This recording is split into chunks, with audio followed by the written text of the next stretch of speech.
শিক্ষার্থীরা 208 এর বর্গ করব।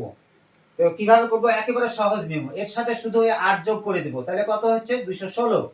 এখন খেয়াল করো 216 কে এই যে 2 আছে 2 দিয়ে গুণ দেব, তাহলে কত হবে 432, লিখে নিলাম 432। আর 8 এর বর্গ কত 64, তাহলে শেষ ওটা।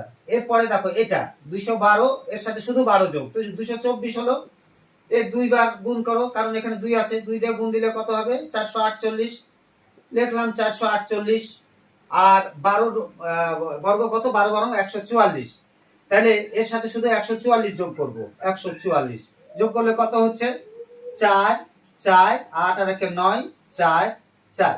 এবার এখানে 209, এর সাথে 9 যোগ করব, তাহলে 218 গুণ 2, তাহলে 436, লিখলাম 436। এর সাথে 9 9 শুধু 81।